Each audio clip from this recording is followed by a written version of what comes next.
Hey everybody, it's Sally Chang at Evergreen Taiji Academy. I'm the host of the Warriors for Peace podcast. Thanks for joining us.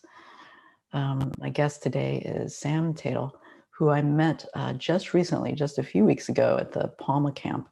PALMA is the Pacific Association for Women Martial Artists. Every year they have a camp. This year is their 40th anniversary. And because it's 2020 and of all the volatility and adjustments that everybody has had to make that you all know about. Camp was not in person, it was online.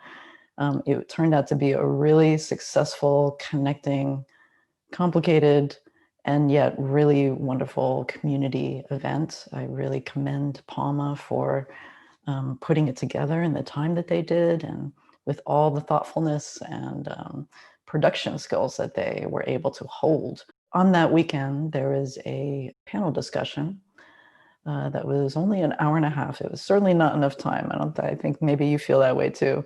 But Sam and I were invited to be on that panel, and we just found that we had a lot more to discover about each other. So I'd love to introduce Sam at this time. Sam officially began their training in 1999 at the age of 5 in the children's program at Aikido Centers of New Jersey. At 10, they moved to the adult classes under Greg O'Connor alongside their mother to continue practice as well as participate in many seminars in the tri-state area. Most recently, Sam was training at New York Aikikai, the United States Aikido Federation headquarters under Yoshimitsu Yamada Shihan, 8th Dan, and many other wonderful instructors. During this time, Sam took the opportunity to spend a year as a live-in student, Uchideshi, to further expand their horizons and deepen their practice. After over 7 years in New York City, Sam decided to take another leap in life and moved to Minneapolis with their partner, Jacob. Sam is grateful that East Lake Aikido has been so welcoming in this new city and is excited to learn more through training and teaching. Every moment they step on the mat after 20 years of training is still a special one. So welcome, Sam. I'm so glad that we can continue our conversation in this way. Sally, thank you so much for having me on your podcast. It's an honor and a pleasure. Thank you. So tell me what this morning is like. Where are you located? Tell me a little bit about your context, your geographical context. Of course. This morning, I'm in my kitchen staring at brownies that I'm going to eat after this. I'm in Minneapolis right now. And I've been in Minneapolis for almost 2 years in December, which keeps taking me by surprise. The city still feels really new. But obviously, as many folks know, Minneapolis is also the epicenter, catalyst of a lot of recent protests, and it's been busy here, and I've been keeping busy with it. Yeah, and so of course you cannot not be touched by that. Mm-hmm. Yeah, and so maybe as a way to begin, can we talk a little bit about how you found your way to martial arts? Because you have an unusual beginnings or introduction to martial arts.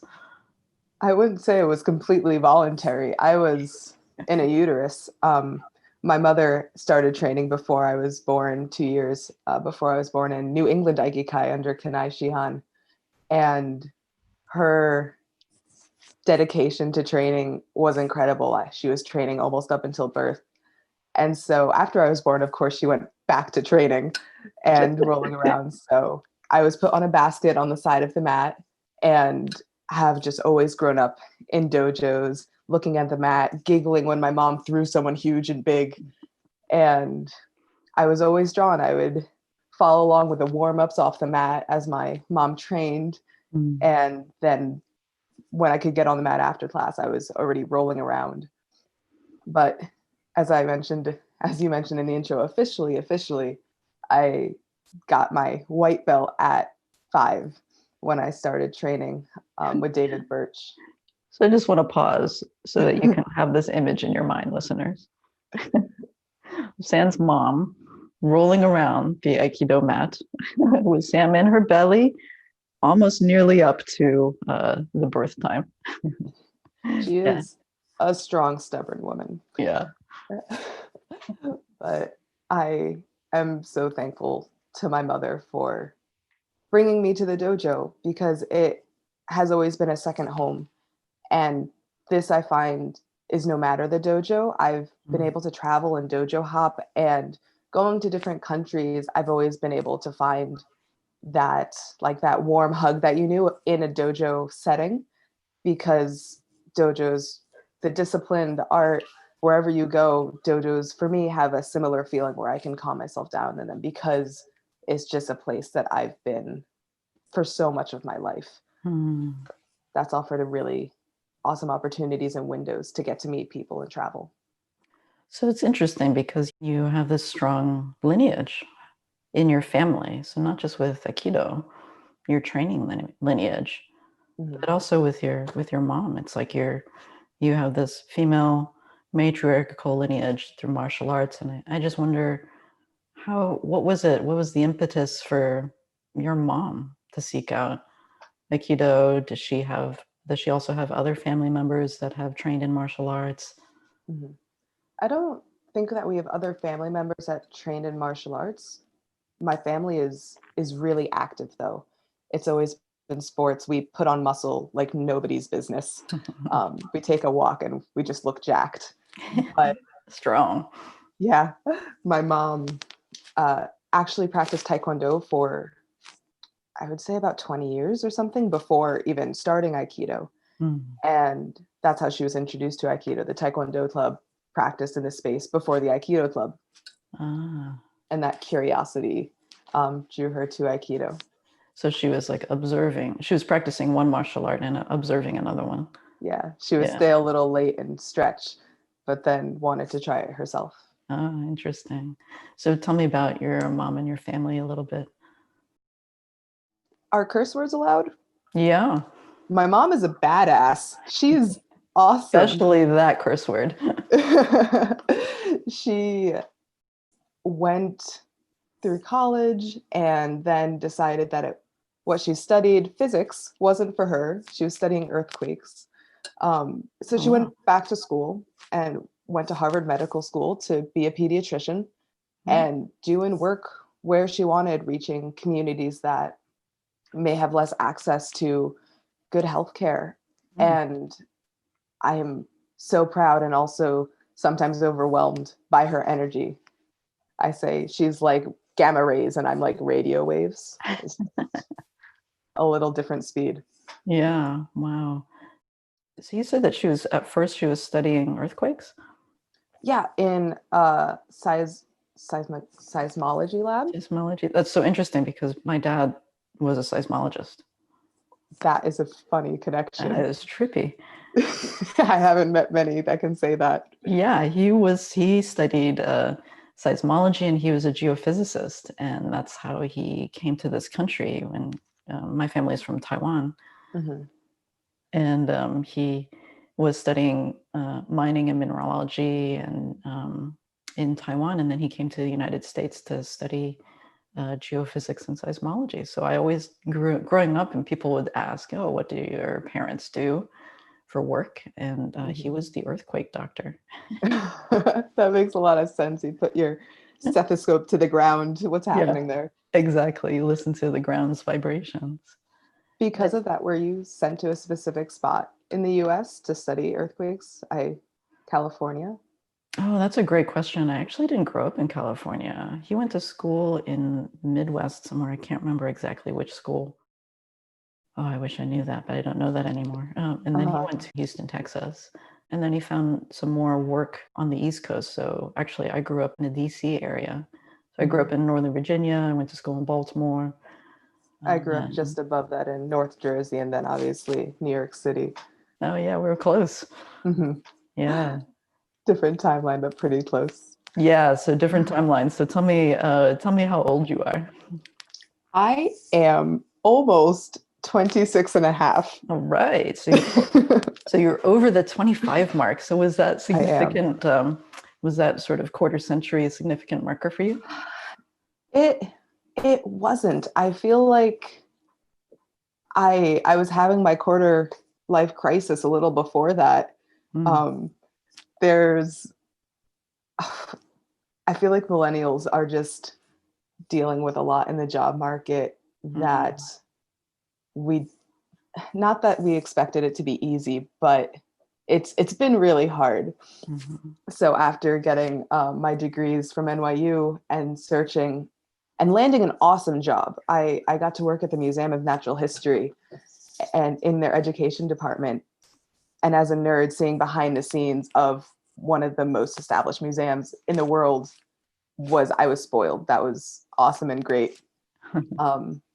And so choosing to leave, I think, was where I was a little lost. I didn't know what to do because while an amazing place, the Museum of Natural History is an old institution. And so wanting to be there for kind of the work that they've collected, but still wanting to evolve and push forward, I feel like in preservation, a lot of museums are shackling themselves from moving into the future. And I wanted more to be on the cutting edge of where people can go in an inclusive way. Mm. And so leaving New York City involved with that was another big choice. The city was exhausting for me, and a lot was happening in the USAF Aikido world that I wanted to kind of take a breath from and establish myself outside of that. Mm. In a way, there's just dojo politics are a whole other aspect, but it was past politics. I didn't feel like myself getting off the mat, which was a feeling I had to navigate and contend with. Oh, can you describe that a little bit more? What was it that you said that you didn't feel the same walking off the mat that you did when you were on the mat? Yeah. So being in Aikido for so long, I have truly been helped by this martial art in navigating myself, my feelings, and my mental state as someone who uses physicality and just movement to help regulate my mental state and well-being. Mm-hmm. It's been important in daily practice, getting those endorphins flowing and moving and sweating and feeling good and a better version of myself every time I step off the mat. Mm. But what I was noticing in my final years in New York City was that I didn't like who I was when I stepped over the threshold to leave compared to when I entered the dojo. There were Mm. just things that made me mad, angry. I wasn't able to concentrate and get into the flow of training very often. And that's when I really accepted that I needed to change, something to shift in order to like find that practice again of being a better human via the martial art that I practiced when I left the dojo. Mm. Was it related to stuff going on inside the dojo, or was it related to stuff going on outside the dojo, or both? It was really both. And it was consuming too much of my brain. It felt like I wasn't validated as a person or a practitioner. As I mentioned, there are so many incredible people at New York Aikikai and their friendships. I mean, it was formative years. I started there when I was 17 and moved when I was 25. So it was truly shaping years, and I met so many people that are still lifelong friends Sure. and have connections with. And separating all that and really doing something for me rather than staying in a situation was an important decision that I'm so glad I made. Mm. So you were a live-in student as well. Uchideshi, is that how you pronounce that? Uchideshi. So can you explain what that is? Because not all martial traditions have that, and Mhm. maybe a lot of people don't even know what that terminology means. Yeah. So an Uchideshi, a live-in student, what the name means, Uchi is inside and Deshi is student. So there, throughout New York Aikikai's history, there's been a series of live-in students that help run and clean and just create the dojo environment. And the traditional way is that you train in every class. And as I mentioned, you help the dojo run. So this is answering phones, um, doing paperwork for new students, welcoming people as they come in.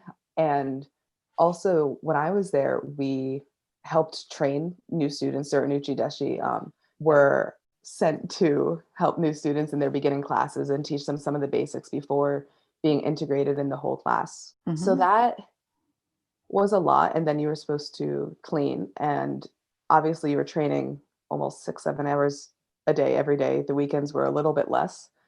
So mostly it was train, eat, and sleep whenever, wherever. Um, it was tiring, more so for me mentally and emotionally than physically. Physically, you got used to, you kind of have this acceptable level of pain you just accept as your existence. Yeah, yeah. But that really intensive training forces you to learn fast. Mm-hmm. You always, if you're forced to do something hundreds of times every day, you learn to do it efficiently and you learn to do it when tired, and that becomes your second nature. And so I think there is a really important place in martial arts for uchidashi programs because it is a faster learning curve, and kind of breaking down to that point and being built up again is a distinguished practice. I think it's not for everyone. It's really hard. Most uchideshi are fairly young. Mm-hmm. I, at 26, wouldn't go back and do it again, but people have their own path in training, and I think it's great for some folks, and obviously other people don't. So how much time are you inside the dojo? So like a year? Is it 2 years? Is it So it used to be 6 months? longer. It used to be longer. Most folks would be there for a couple years, but now, I mean, I would consider most people visitors where they stay for a couple weeks or a couple months. I think our cutoff was you were a visitor if you stayed under 3 months, Mm-hmm. and in Uchideshi if you stayed more than 3 months. Oh, I see. Okay. And then how many are uchideshi or in your dojo at the same time? When I was there, there was a core group of about 5 of us. So we were the ones really doing the chores and taking all the classes, whereas there were constantly visitors, both from the US and international visitors, that the rule was they had to take morning class, which was non-negotiable. You took morning class, Mm-hmm. and then an additional 2 classes. So they would usually take 2 evening classes and have a window of tourist activities in the middle of the day. Okay. So what time But was morning class? morning class was at 6:45. Uh-huh. Yeah. Open the dojo. The dojo door opened at 6 a.m. Uh-huh. So we were up. My alarm was set to about 5:56. I had it timed down real well. I Oh brushed wow. my You teeth. could I just like washed my face. jump Yeah. out of the bed and just like be right there. Open I the doors. slept in my gi. And you stumble downstairs and you're like, I'm awake. I'm here at 6 a.m. Yeah. So it sounds really similar to monastic practice. Mm-hmm. So my wife Siobhan, she was a resident at San Francisco Zen Center for many years, and how she describes the schedule, because you are just like beholden to this very intense schedule, which sounds like in this program you are as well. Yes. And it's that thing. It's live in. You practice, you work. There is practice periods, and you're together in a sangha. Mm-hmm. And it sounds like you had a cohort of 5 to 6 people, and you must be really close. Like, Completely. I personally love the schedule. It let me release my kind of brain functioning and just really fall into the training because I knew what was happening every single day. mm-hmm, And truly going through that experience with those folks did bond us. I feel like this was already years ago. I feel like we've grown apart a little bit more. I'm close to certain people, not as close to others. But yeah, I will never forget who I went through those experiences with. And I feel comfortable calling on any one of those folks to just catch up. So I do very much appreciate that that created another family aspect, um, of folks that I could rely on and know that they went through similar experiences. yeah, because you're eating, cleaning, sleeping, training, just you're in each other's pockets Yep. for those years. Whether you're in close touch or not, you'll Mhm. always have that like really deep experience together, and that nobody else really can know the depth of. There is an amazing lineage of Uchideshi from New York Aikikai, and so many of those folks still trained, not live there, but still train there. And so even just the intergenerational connections, we would all go out to eat and they would tell Mm-hmm. old Deshi stories and tell us to train harder. And it was a great, great family. Yeah, yeah. You've been living in dojos for, since you were a little kid, really. Yeah. Yeah. As I said, dojos have always been a second home. It matters less about the dojo, more just the fact that in name and feeling, it is a dojo.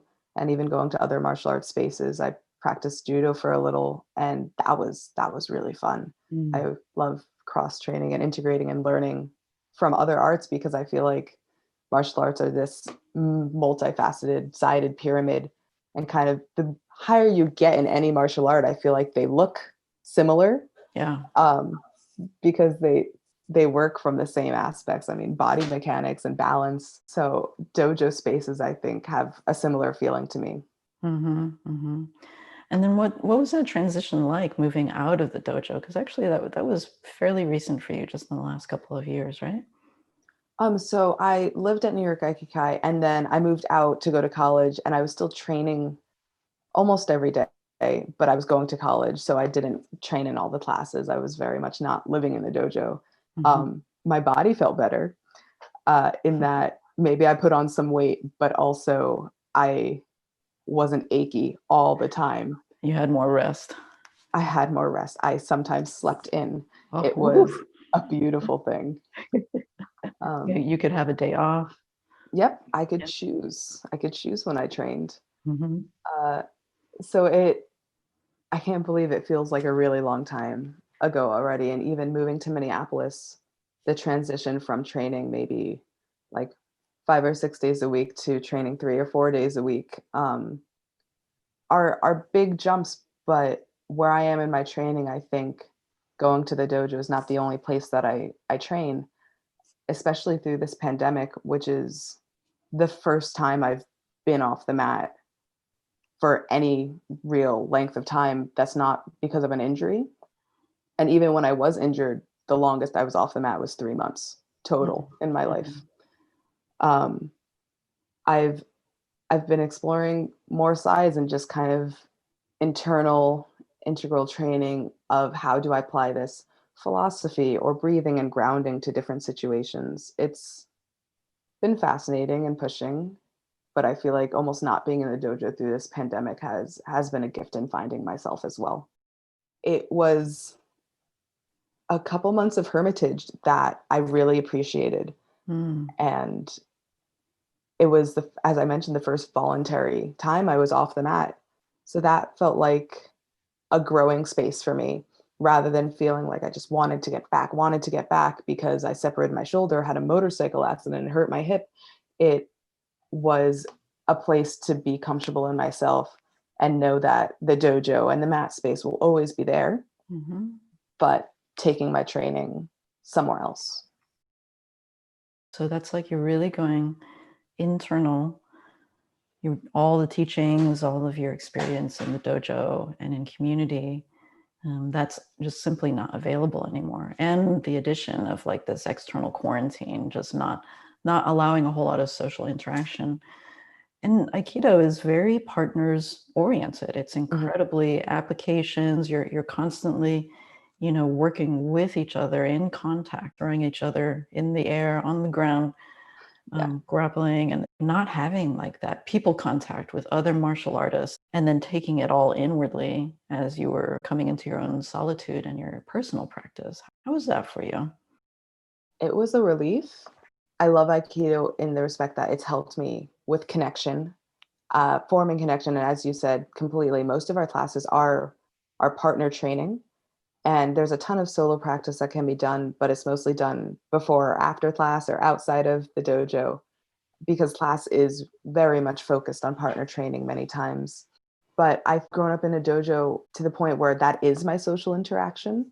Mm-hmm. And I'm not the most social person. So just having that break from all social interactions was really cool and liberating for a moment. I got to read and be in my own headspace and have no social engagements, Mm-hmm. and be the introvert that I kind of wanted to be for a while. Obviously, I missed the physicality. I both the dojo and the gym, I missed getting sweaty and moving. And I was doing like gym Zoom classes, and that helps me stay mobile, stay fit. But then protesting started and I just disappeared into that for 2 months about. So then coming back and recovering from that after a long trip in nature in the Boundary Waters, connecting and grounding through that, coming back and feeling more like a human and like sticking my head out of the water for a moment just to take a breath and look around again, and finding my dojo community, finding my gym community, that felt really good. Even as an introvert, a person who just wants to hermit, I did seek that out again after. I can relate also as a fellow introvert. I have a friend who's extremely introverted too, and she's like, finally, people, the world is slowing down to my energy space. Yeah. She's like, social distancing. She's like, I've been doing that all my life. Completely. I have a very privileged experience of the beginning of the pandemic where I was one of the folks that got to binge Tiger King and be inside and work from home. I feel really lucky to have been able to have that recovery time for myself. Yeah, I think in a way, the world needed to just stop for a bit, just for a minute.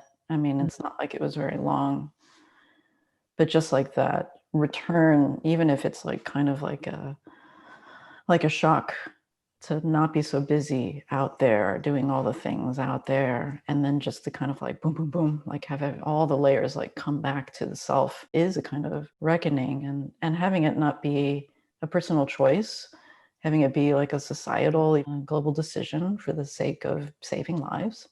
Yeah.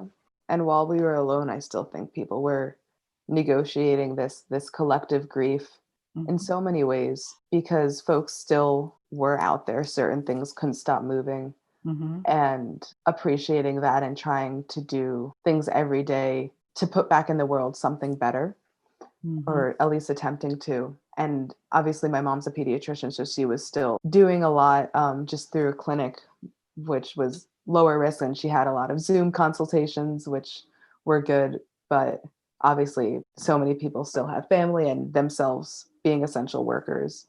So it was a strange time. It Yeah, still is. still is for sure. Yeah. And I kind of see it as two-part, right? There's the coronavirus, how that just swept through the globe and created a completely different way of interacting with ourselves and others. Then after the murder of George Floyd, created this giant uprising and upheaval, social upheaval in our country. It sounds like you said that you were swept away with it too for the protests. How were you active during that time? I was peacefully protesting and trying to work at the same time before the school year ended. So oftentimes we were in George Floyd Square all night, just holding a vigil. And then we would come home and try to get a couple hours sleep after the curfew before we had to get up and work, and then eat something and then go back out. And another time we guarded the Seward Co-op for food, because after everything there was a food desert and certain folks just need to walk to get their groceries. Balancing what to do was really hard. There's a ton of events. There's still a ton of events, definitely every weekend, also during the week.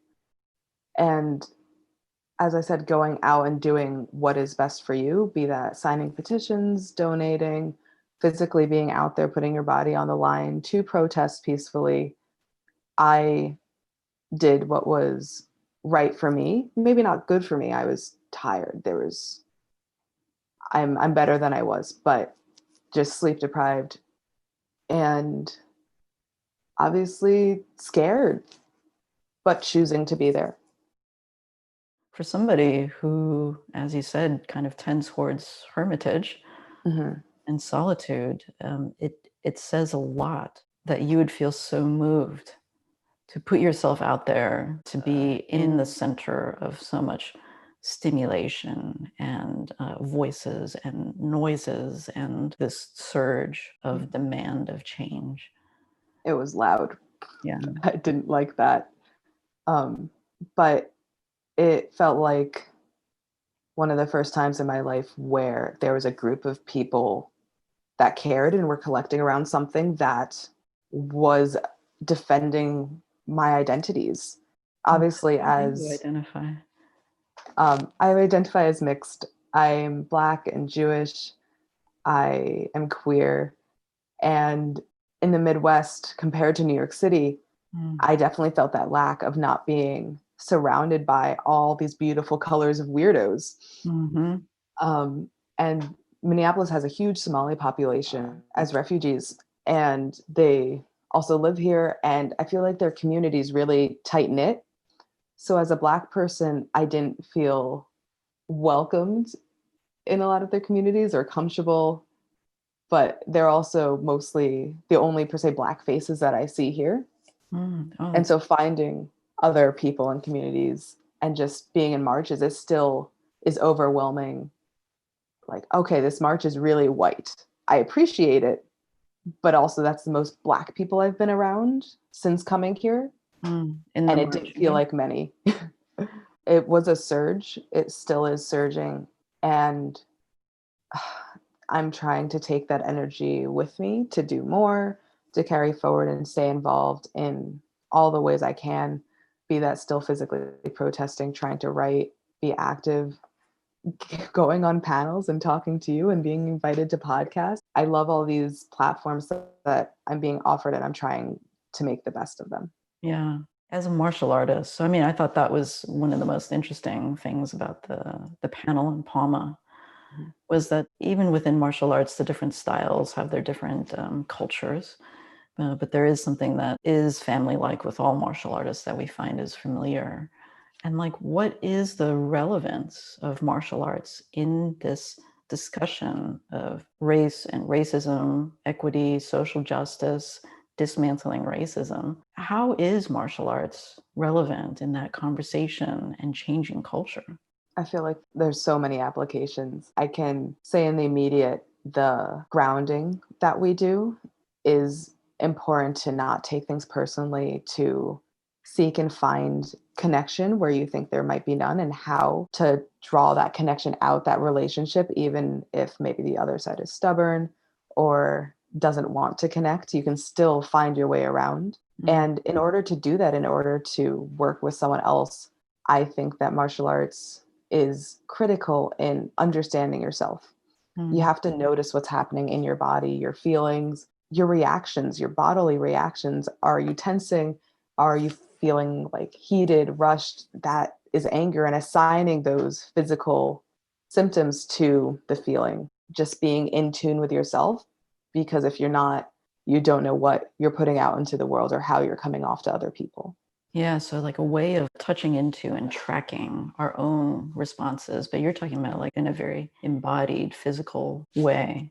So Mm-hmm. it's not just changing our minds and changing our thoughts are not enough. Yeah. The emotional charge behind a thought or a philosophy or a political stance is it's like so much more primal. Mm-hmm. And you can retrain that, but first you have to notice it. Mm. And so for that connection also, I think that where we're working towards inclusivity has to come from each and every one of us. These small ripples start, and then suddenly you look around and there's like a beautiful ocean, but each drop has to be there first. And so that connection I was talking about is when you go out into the world and interact with your neighbor that's across the street from you. It's there when you talk to the cashier. We have to be intentional about how we move through the world. And for me, that's what martial arts training is. And this can be evident in so many other things. Just any dedicated training. If you're an avid reader, you get to enter all these different worlds.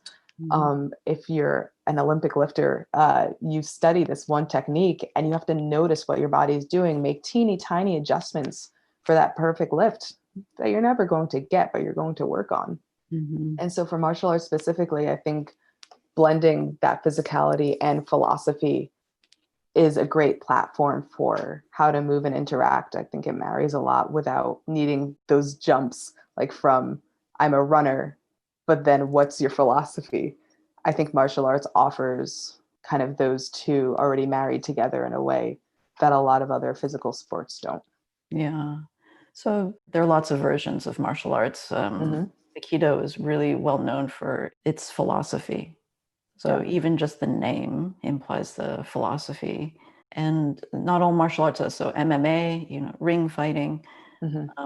How is that different than something like Aikido as martial art? I love body mechanics and learning how to break someone's balance, how to move. And I think MMA captures that, but also this perseverance. And in all martial arts, when you're practicing with other people that are also training, there is a respect for your partner, for humanity, just basic respect for who you're participating in this interaction with. And of course, you may be practicing beating someone's face in, but that's your partner and you practice hard in order to protect yourself and be better. And per se, ring fighting, I think that enters a whole other aspect of showmanship. And obviously they're doing this as a job, but then other dojo show people that own dojos, that's also their job. That's their income, their living. And so I think it matters more what you do before, what you do after, seeing the sportsmanship of helping your partner up after you've already beaten them up. I think that shows a really important strength that is cultivated in martial arts communities. I'll throw you, but I'll also help you up. Right. Yeah, I think what you said at the beginning is really crucial, that the humanity, the relationship, human to human relationship is intact when you're interacting in a martial arts dojo. And I'd say that there's a difference between this type of philosophy, community, or practice in the martial world versus, say, like a soldier on the front lines of a battle. And like what a human being has to do to compartmentalize their mind and humanity to be able to blast away other humans. It's like, what does a single individual have to do to separate themselves from the other, not just like win points or win a competition or to hone one's own skill. So whether you're thinking about it in sports or in a martial arts practice and community, and then taking that to the level, because martial, right, the whole blanket term of martial is combat, right? So there's many different types of combat. So like the different mentality of, say, a soldier on the front line of a battlefield is really incredibly different. In your arts and also in my arts, like the connection to humanity is really cultivated. And the mutual respect. So not just a respect for authority, but for life itself, for the human relationship itself is all cultivated and really explored. There's a concept I've been thinking about recently in terms of white-bodied supremacy and this world and system and structure that we've all inherited. We've all been born into this world. It's existed long before everyone that's living today. Every continent experiences cultures of racism and this sort of human separation, this compartmentalization that we do in creating this hierarchy that is really based in power, wealth, and resources. Interacting with people who identify as being white or even have a struggle even saying or checking that box, but really walk around in the world with all the advantages that white bodies receive just by being born in this world, and opening that discussion. I have found personally this reckoning with, I'm a good person. I'm not racist. I'm a good person. And I think that I'm a good person is still true. Like all of those people in my sphere, a lot of my community is white-bodied. I don't deny the goodness of the person, but the recognition that structure is something that is like the air that we're all breathing all the time. In a way, I feel like we've all been brought up to be like child soldiers that have been conscripted to uphold, defend, protect, and perpetuate white-bodied supremacy. And it's just like in the mind of a child, you don't have choice.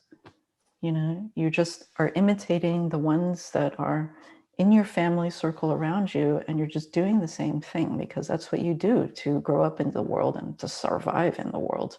I feel like it's being called upon us to like grow up, as a society. It's like grow up out of that unconsciousness, out of that being a child soldier that is just has learned, has been trained, brainwashed, whatever you want to call it, to uphold, defend, and perpetuate the existing system, to keep the existing system hierarchy in place.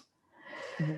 And the growing up, that the maturation process of like separation from those systems and habits, those unconscious habits and patterns that are pre-existing, and to actually choose something else, I find is like a really deep process that is being called upon right now. And that maturation process it's not going to happen in just a year. We don't just like puberty is just the beginning of a maturation process, and it's ugly, It is.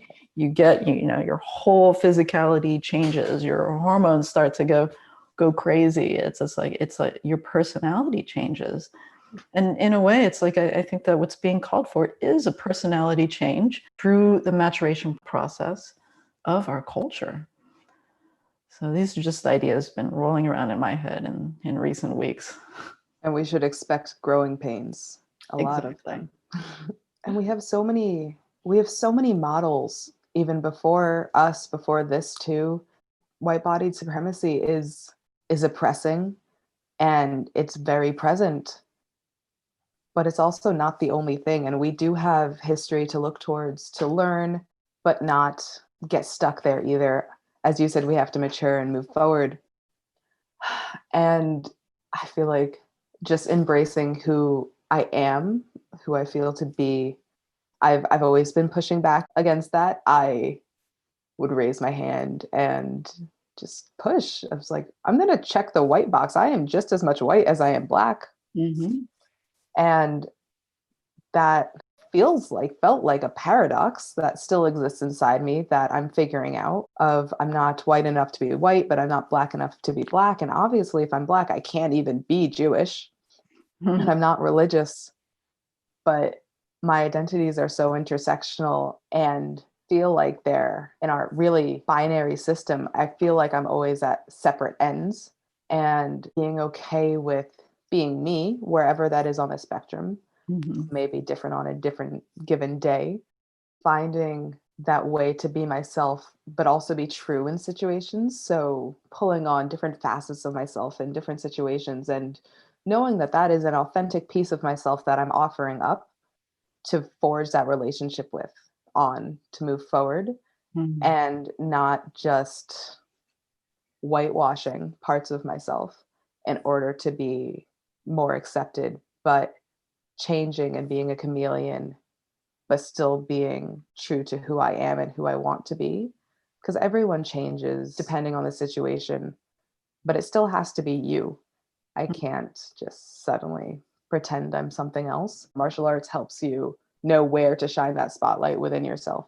Yeah, I think it's so interesting. So I'm 46, you are 26, is that right? Yep. So, I mean, there's definitely a generational difference there. And you're what's considered a millennial, yes? I am. So I'd be considered Gen X. I feel like your generation has experienced a huge amount of volatility and cultural change.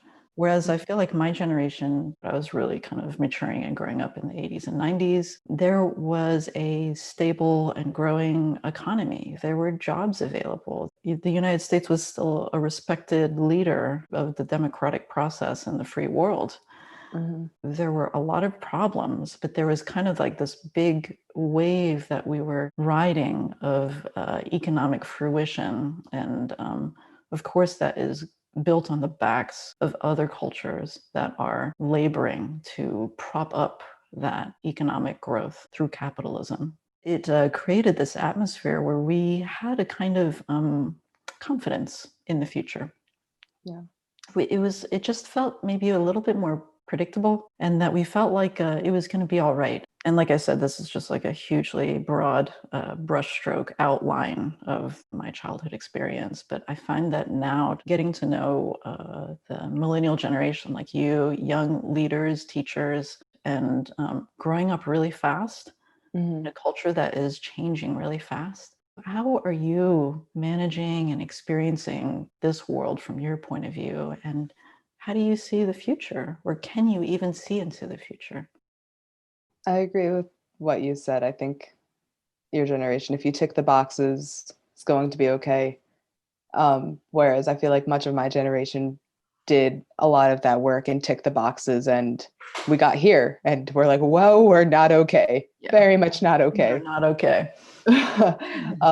So I think, like many of my generation, I have a lot of anxiety about the future, and I swing between being hopeful in the changes that I'm seeing, the movements, the collective engagement that I'm witnessing and being a part of, but also really depressive in that if I look at something like watching the presidential debate last night Oh, yeah. and And there's just we that. spent all this time to get here. Wow. Whew.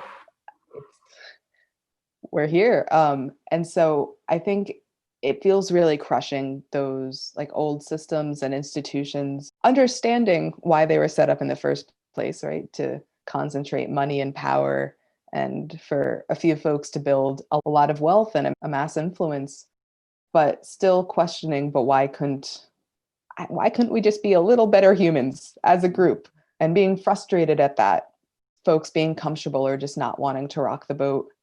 In the future, I think honestly that things will get worse before they get better. I don't know when things may level out in a good way again soon. And this is obviously, you caught me on a pretty sad day the morning after the debate. Yeah, I hear you. Watched it too. Yeah, I think there's so much good work, and people have been pouring in their hearts to the amazing work for decades, Mhm. centuries. This is not new. I just think it is getting more attention and more people are being involved in periphery ways and accepting the leadership of folks that have been doing this work for a really long time. We're turning towards it a little more now. Yeah. I do believe that will lead us to somewhere a bit better, but also there's still this oppression of white-bodied supremacy that we have to contend with and dismantle. Active participation from so many people that I want and need to step up and take responsibility Mm-hmm. for changing themselves, Mm-hmm. their interactions, and questioning their beliefs, what they were brought up with. And that's uncomfortable. But as people, we've evolved and changed so much. I think we can do it. We just need the steps forward to do so. Yeah. I also feel like in your generation, there's so much more fluidity of identity Yeah. that we didn't have the minds that were open enough. I mean, it's not like we didn't have the spectrum of human experience, but definitely Mm. just existed for all time, of course. But we didn't have a language to describe, like, for example, gender fluidity or mixed race heritage. Yeah. Everything was just like in these discrete, very square boxes for a lot Mm. of non-square beings. Yeah. And I feel like your generation has really been educating us through just the expression of your lives and the expression of your language. Like you're literally changing the language in which we communicate with each other and the ways that we communicate each other through social media, the internet, all of those things that are so much more integrated into your living, breathing, socializing experience. It's just like another language that you learned growing up that feels native to you. Yeah. Whereas for us, it was invented during our time, so it always feels like something that we had to learn, like almost like a second language. Yeah. Yeah. I feel like millennials are still pushing and pulling against what we were taught or brought up into finding ourselves, versus I think maybe more Gen Z is, it's like, this is who I am. And from a very beginning, this is who I am, accept Oh, me. tell me how you experience the difference, because I actually We don't don't. distinguish the generational cultural differences as well as you do. Yeah, so Gen Z, the baby Zoomers, they're I think born after 98 or after. I would Okay. consider, especially 2000 babies, you're totally Gen Z. Yeah. And it's ridiculous to me to think that they're 20. They're 20. and they weren't born in the 1900s. You're right. Yeah. I think that one of the things that's changing is bringing consent to the forefront, consent that you give yourself to be yourself, consent in acknowledging others as themselves. I love that we're moving away from binaries. And something that you said before that stuck out is not just binary identities as it relates to race or sexuality or gender expression, but truly, am I a good person or a bad person? I think that's such a harmful binary in that everyone can do harm. Everyone has that capability. And it's a choice not to. So it's not whether you are a bad person, it's whether you've done harm in the past. How do you hold yourself accountable to not fixing it, but finding a way forward from it? And then being a different version of yourself or person forward in order to be a contributing member to a different society based on these values that you hold. And so, yeah, binary systems, other than programming computers, I think are putting us in these boxes, this or that. Which one are you? Right, right. And it doesn't fit people. What you said was beautiful. There's all these square boxes for non-square beings. And I think spectrums and even being off the spectrum, that acceptance is something that we need to carry forward. Yeah, and that this spectrum, it's not just like in how you appear with your societal categories or your gender expression, but it is also how fluid a life is. That our identities change and can change throughout our lives. That the identity that you were when you were 14 can be a different identity than you were when you're 18 and when you're 20, and so on and so on. That you go through these periods of growth where your identity can change and develop into something different. So we actually have a huge amount of choice, but we feel so often deprived. We feel so deprived of choice. Maybe because we don't see much of ourselves out there. Probably I'm expecting you and I both experience this. It's like for myself as a Taiwanese American, there are just so few positive Asian examples out there. It wasn't until I saw Jenny Shimizu, a model for CK in the 90s. You probably don't even have a clue what I'll look them up after. She's a Japanese American queer woman, and she was part of Calvin Klein's perfume ad or whatever. But I mean, it was just like I had never seen a young androgynous looking Asian American woman on a big anything, on a little anything. I just couldn't find any examples of anyone that looked like me as a very andro, queer, masculine of center person who was second generation Asian American. And that was just like, that just hit me like a ton of bricks because I just didn't even realize what I was missing or how I was just starving for that kind of nourishment from my society to reflect me back to myself. And even now I find that my community, my practice community, my spiritual community, my friends community, whom I love, I have such deep love for, but is primarily white. And that has a whole history of where I grew up in the suburbs, was mostly surrounded by white people and my school. Same. And also how I saw power in the world and how I wanted to attach myself to people who I saw who were rising in power and in education and self-expression and confidence in the world.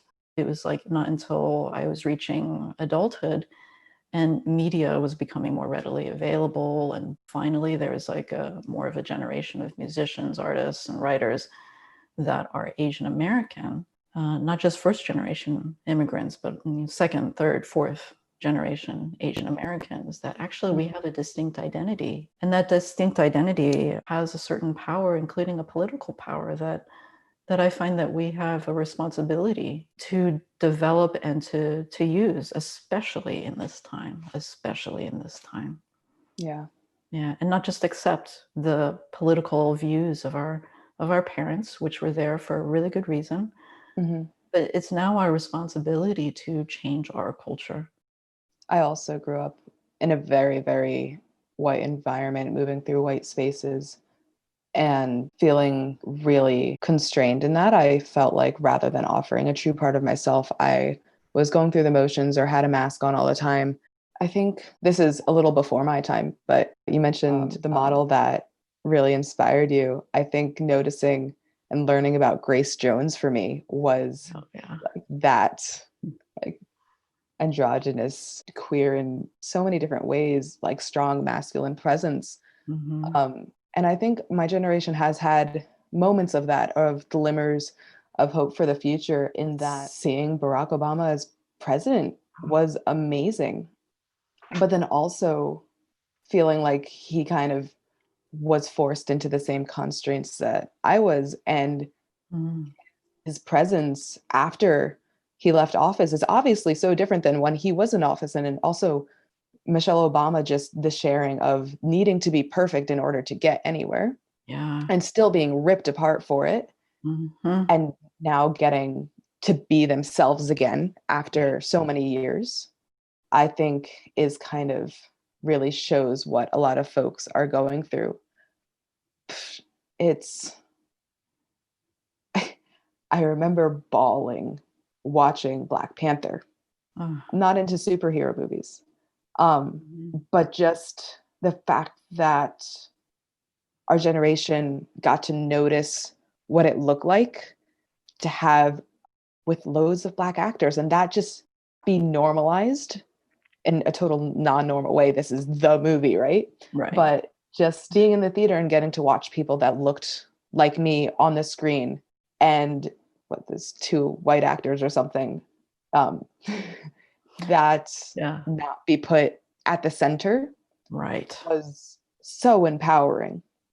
And I really am not superhero movies. I don't care. But Black Panther was something I had to see and embrace in the theater, because that collective experience that you only can get in a theater, and just hearing about all the kids that saw it or teachers that brought their students, and we're having more moments like that, which are inspiring and hopeful, but it is totally bucking the system completely. And I think folks need to be more comfortable in doing that. Well, Black Panther, it's like this world, right? It's written by and for Black people, and the narrative is completely centered around Blackness. And like you said, those two white people in the movie were kind of like, they weren't that central, they weren't that important, but they also weren't diminished at all. And I think that's a big difference. Do you think that movie has changed culture? And what have you seen in terms of the influence of that movie? I hope so.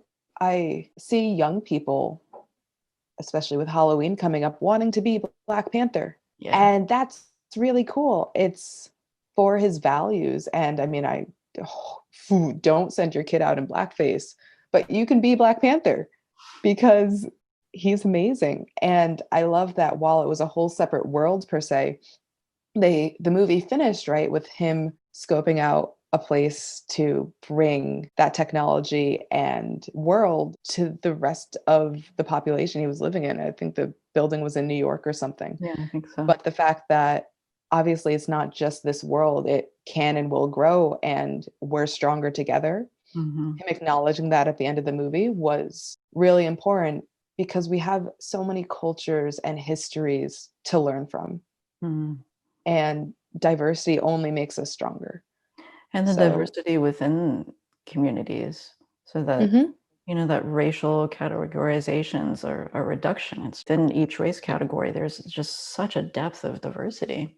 And that's something that, like, as a wider culture, we could see on the big screen in Black Panther, is just like this internal dialogue.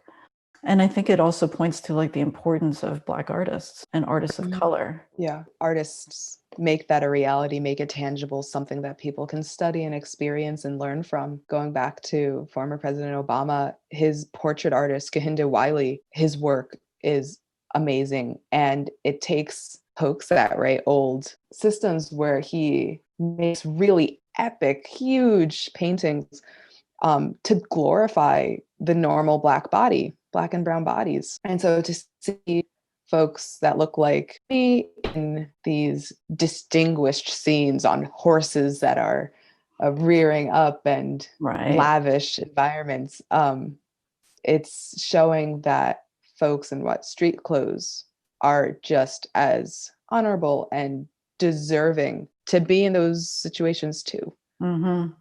Yeah, I think it's really powerful what he's doing. I mean, he's taking heroic visual images like from classical paintings.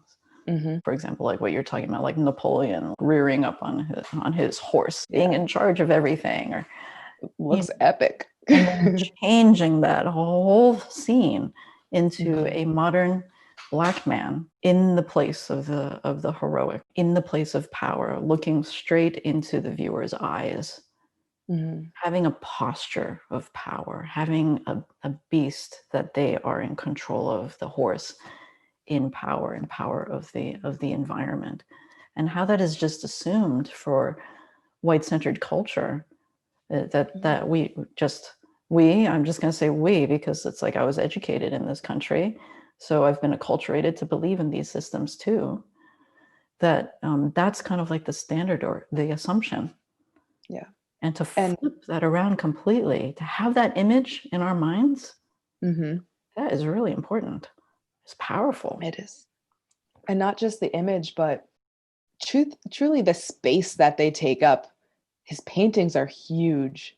Yeah. And for them to take a wall of a museum to show this Black body is incredible. If you could go to a museum at some point safely, please try to find some of his work. Kehinde Wiley, Wiley.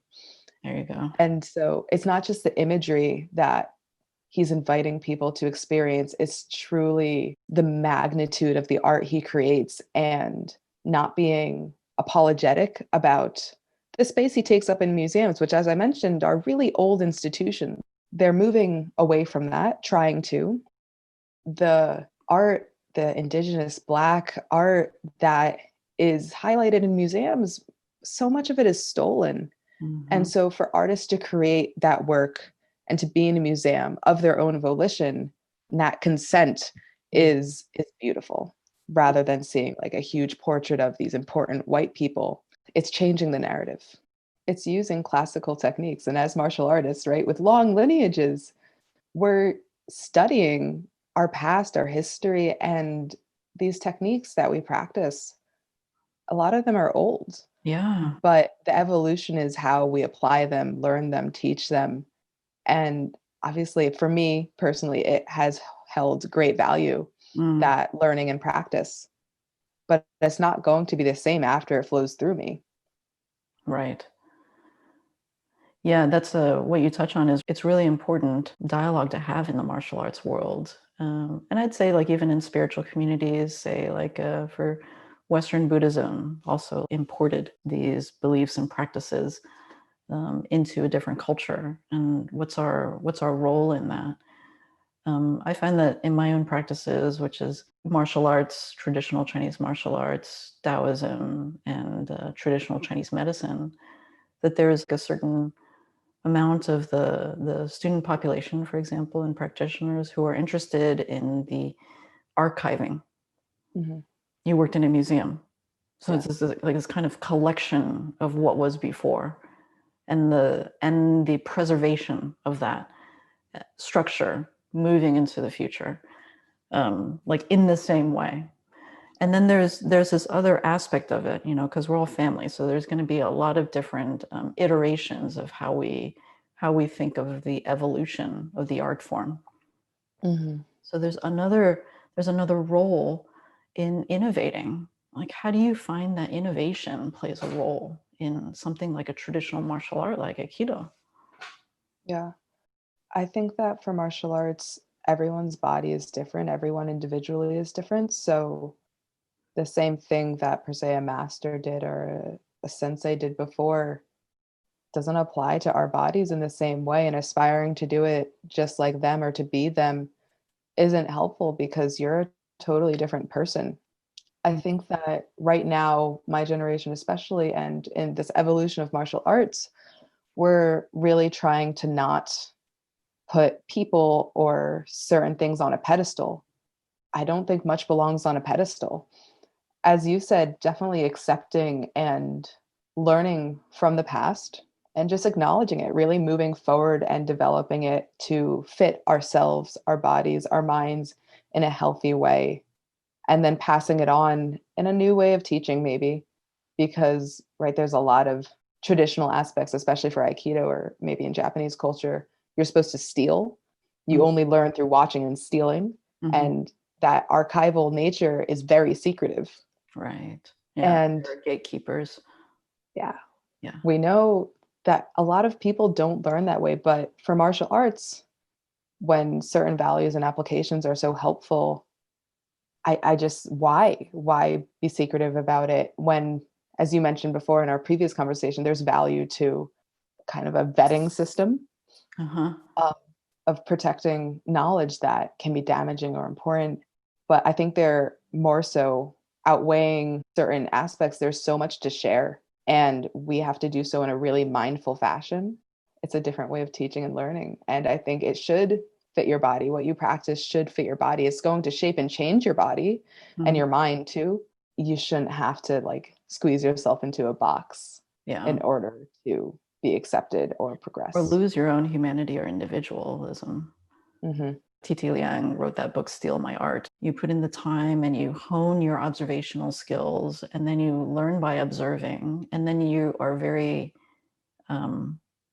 thoughtful about the questions you're going to ask. You're just not going to ask the first question that comes off of your Mm-hmm. front of your mind, that you actually have some thought and consideration. You tried to figure it out on your own before asking a question. Like all of those things are pretty useful in terms of how to hone your skills and to better learn this art. Mm-hmm. But you're right, it's a different culture, it's a different time. Time feels different now than it did 100 years ago. We relate to time differently. And the art form itself and the community, it's almost like its own life, right? It's like this Mm-hmm.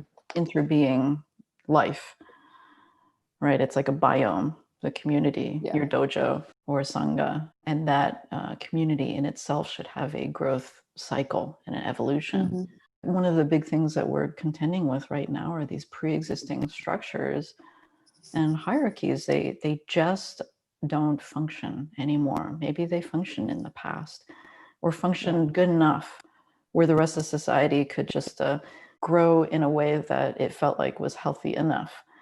And now those systems and structures that have been held in place are actually eating us alive from the inside, is destroying us. And you see that, like talking about martial arts and the political debate, first presidential debate last night, incredibly pugilistic, like playground fighting. Yeah.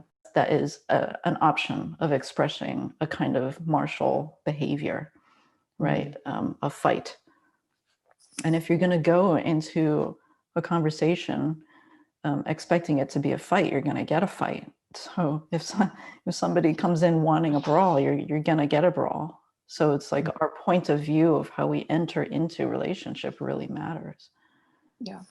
So as martial artists, like how do we cultivate something where we're not just so hyper vigilant and defended and fragile in our hypervigilance that we're not just walking around and also creating, like you and I are both instructors and leaders. How are we also not creating armed bombs wandering around the world, just ready to explode or implode? Yeah. Martial arts, I think, has a lot of perspective taking, going back to the partner training. And as you said, if someone walks in wanting a brawl, I think the best martial artists help the person realize they don't want to brawl. And that's really difficult. This year, I was a specialized program teacher in a level 3 setting, which means that all my students, all their academic learning took place in a different classroom, just to satisfy their needs and help them get the best school that they could. And there were a lot of really big expressions and feelings, and a lot of anger. Just didn't know where to put it. So they would put it to me and the other teachers because it wasn't safe to do that at home. So we were on the receiving end of a lot of confusion and different expressions. And obviously, I'm not going to fight with my students, Right. but I had to be there for their ups, their downs, how they processed it. And that took a lot of patience and compassion and love. And like I said, not taking it personally. So not fighting, protecting yourself and staying true to yourself, but not engaging in that level of animosity is important, because when it's written off, it can just fester. It can fester somewhere else and grow and come back. When what's written off? When anger or the desire to fight, just dehumanizing in a way. It's like, oh, I don't even have to pay attention to that. Right. And the systems that you were talking about are just, I don't think it was that most folks were comfortable growing. I think that in this hierarchy of our society, the people at the top were comfortable. So now I hope that people are waking up to kind of this suffering and grief that has been going on for centuries, and really wanting to change that into something that a system that is better for us all. And obviously, I don't know what that looks like right now, but making that decision to work on it, to grow, even if it's uncomfortable, to help others grow. It's always a choice. It's always a choice. And I think martial arts has helped me see that. Martial arts has definitely helped me see that too, and feel it inside, that I am cultivating an internal space where I know in my body, not just in an abstract thought, that I do have choice. I think a lot of people right now do feel backed into a corner. And that's why there's so much aberrant behavior and there's so much belligerence, because when you're backed into a corner, there's this fight or flight response, there's a survival response that gets stimulated. It's even encouraged in our current culture, our media cycle and whatnot. It's really obvious. But like, how can we regulate ourselves to feel that, to not buy into it, to not bite the hook, to not be lit up, right? And to sort of like recognize the system, the patterns, like using your observational skills, like you said, that is something that is honed in martial arts by that whole philosophy of steal my art. Is it's like you're using all of your senses, all of them, not just your eyes, but you're using all of your senses to observe how something looks, tastes, smells, feels in a situation, so that you can identify things on a very nuanced and subtle level. You can notice subtle changes in yourself and also in the interactive atmosphere. That allows us to be able to de-escalate a situation internally and then possibly externally. You may not be able to control it on the externals, but something that you can have some agency of is your internal relationship. I feel like it's such a deep, time-tested art forms of knowing ourselves, connecting with ourselves, our center, knowing that we have an energy, we have a space, we have a right to be in this space that we inhabit because we exist, and we have a role to play, and we have a way of practice relationship with others. Sorry, go ahead. I cut you off, I think. No, there's just you brought in a lot of thoughts to the conversation. I think that a lot of people have been forced into that survival mode for a very long time. And I agree that de-escalation, that grounding is not something you can control externally. It's something you can direct and try to help. But when that's just the way it's been set up for so long, the systems that don't allow folks to grow, Mm-hmm. Right. There are so many thoughts buzzing around my head from what you said. You can continue and I'll think of something. Yeah, I think that we have gotten to a place in our culture that is highly cerebral. And I feel that cuts the head away from the body. It's a kind of, I don't know if you could call it voluntary or intentional, through our systemic practice of dehumanization by the unearned elevation of certain people who look a certain way, white-bodied supremacy, and everyone else. And that everyone else, in their certain categories get certain things to keep the whole system in place. Mm-hmm. But like, what does it do to the people at the top? When you look at something like we witnessed last night with the presidential debate, like there's just like this rampant dehumanization, not just of others, but of self.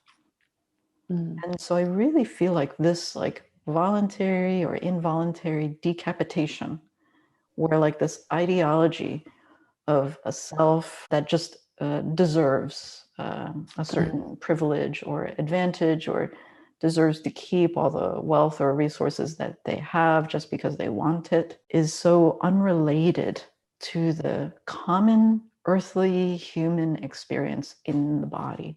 This body that all of us have got. We've all got one. We've all experienced something really, really similar to each other in this body.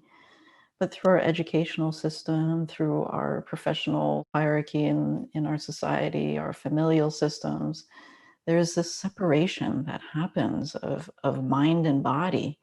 We can sort of get on a fast-moving train with ideology and leave the whole body behind. And that body is a shared body. It's a shared human body. Mm-hmm. We are all these just mortal beings walking around with this actually very tender shell. We don't have a natural armor like a turtle. Walking around with these soft bodies, and we have these soft and mushy emotions, and we have these non-compartmentalized thoughts that are not just bound by the restrictions of logic. We have both and there is such a spectrum. See, this is like what I come back to, what your generation and Gen Z, the younger people coming up, are bringing into our consciousness is this comfort. I don't know if that's really the right word, but it's teaching us, the older folks, to be a little bit more comfortable with the blurry areas and connecting the dots and seeing the spectrum, seeing the shades, seeing the dimensionality, the volume of these so-called differences and categories that we feel like we create as humans to try and have a sort of like a control, or feel like that we understand or can control a concept or a situation. But in your generation, you embody a fluidity that brings us back to our humanity. So on the one hand, there's like this digital or virtual avatared world that that is disembodied, that your generation experiences as an integral part of life. And on the other hand, the body experience and the expression, the gender expression, the sexual expression, the sexuality expression, the mixed race heritage expression, the age expression, the fluidity of all those, and that it feels natural to you that that should be complicated and that it can change. And in my generation, we just didn't even think that you could. You're male or female. And in the queer world, it's like you're gay or straight. It's like that's it. Like trans people were invisible when I was a young adult. So it's yeah, go ahead, please. I hope that we can be more accepting of people as complex beings, because we are. And obviously that comes with complicated discussions, complicated identities, but it all is touching on the fact that we're complex beings. And I love that we do share like our form, our body, but there's so many nuances in each individual, and it isn't captured by the binary that I mentioned before, or that you were mentioning, gay or straight or male or female. That is not true and authentic to humanity. Right. So to really embrace that complexity, we need more words, we need more categories, we need spectrums. Mm-hmm. And for that to be really be celebrated is everyone's prerogative in the community to see and highlight, acknowledge, and explore yourself too, because you're not one thing or the other fully. And even if you are today, it may change tomorrow. And so that's this kindness that is really hard to express to yourself. Mm-hmm. I feel like that's what my generation is battling with. We like want and know and say, yes, fluidity is the way, but how to throw off those chains is difficult, because while we may want that, how do we be kind to ourselves in like letting ourselves do that? Which is why I think the distinguish between millennials and Gen Z is important, because I feel like Gen Z is a little more like, yeah, this is just us.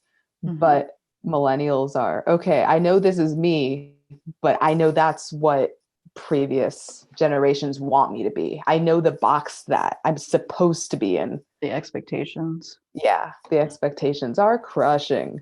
Mm-hmm. Not just in identities, but so many of my generation is walking around with humongous debt because we were supposed to go to college and get that degree and then work and pay it off and buy a house. Yeah, that's right. That formula isn't available to so many people anymore. Yep. So as complex beings, it is reductionist and inauthentic. And we're not bringing our true selves when we don't see each other and humanity as complex. Yeah. So just to bring it back around, what do you do to maintain your humanity, your self-connection, and this big category now that is called self-care? Yeah.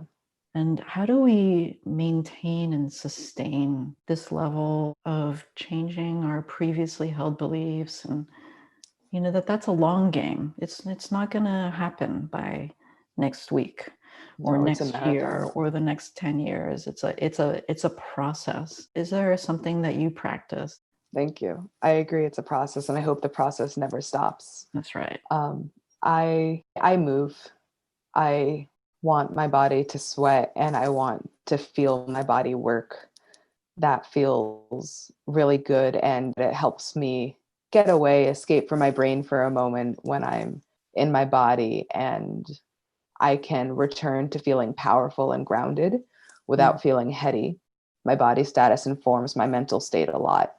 And I know this about myself. And so I can work and cultivate to make sure my body is good, hydrated, fed, as I said, moving.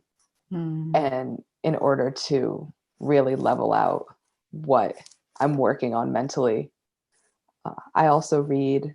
I try to stay away from screens sometimes, just basic, getting some sun, reading in the hammock is important, and moving through nature, occasional camping trips, canoe trips. But the basic, I need to drink more water. That is a basic I think everyone can do. Yeah. Yeah. Ingesting that fluidity, literally. Yeah. There's just kind of like an elemental nature to our embodied connection and reality that if we can nurture our physical selves, it's a direct relation to our mental and emotional state. Yeah. What do you do? Yeah, what do I do? I have given myself permission to take naps. Thank you. There is a visual applause on the other side. I actually took a month away from being available to students or patients But I called it a sabbatical, but it was more just like I was taking time for myself to go at my own pace, have unstructured time. Yeah. Because I felt very weathered with all the trauma that was coming up for me personally and then collectively, the racial trauma in particular. And I have to admit, like the first 2 weeks of that, I slept. I just slept. I slept so much. And I allowed that to be a priority. I realized how poorly rested I was. And so that just eats away at your reserves. You just don't, it doesn't take more than a couple of days of not sleeping for you to really feel the direct impact of that. Paying more attention and being willing to prioritize the basics. Like it doesn't have to be some big philosophical thing. Like you said, drink more water. Nap time, just go do it. Feel restored so that you can continue on the trajectory that your values are taking you. Yeah, it has to be sustainable. That's right. One of my recent teachers, Reverend Angel Kyoto Williams, she says it's not a moment, it's a movement. And being an embodied practitioner like you, martial artist, movement it's part of the way that we know the world. It's the way we express ourselves. Completely. Yeah. Is there anything that you'd like to say to young folks out there? Any parting thoughts? Not just to young folks, to everyone. I think that you deserve to be you and take space. The meme that I saw that I really loved was this yin yang, and one side was take no shit and the other was do no harm. That's a good one. And so, yeah, finding that balance to hold your boundaries and to prioritize yourself, be kind to yourself, while also extending yourself to connect and build community is difficult to navigate, but we're all working on it. And it's so much better to go out and learn than to recede. And obviously, that balance of taking care of yourself is important, but there is a whole wide world of humanity that you are a part of, and it needs you to. Yeah. Beautiful. Thank you so much. It's been such an honor and a pleasure to converse with you this morning. Thank you, Sally. I have had so much fun, and you gave me a lot of food for thought. I'm going to be chomping at this for a while. Maybe I'll sleep on it. Yeah, catch up on that sleep. And maybe we can have another conversation in a little bit. Let's definitely stay in touch. Thank you. And thank you so much for the invitation. I am so appreciative of Palma bringing us together. Me too. Just to meet. I love cross-organizational, and this is obviously across martial arts, building that family and connection near and far. Yeah, definitely. So let's keep that network alive. The Warriors for Peace podcast is a branch of Evergreen Taiji Academy. Support more conversations like these by becoming a member. Find out more at patreon.com/Evergreen Taiji. That's Evergreen Taiji. Our online practice community is a resource for your internal cultivation. Join us.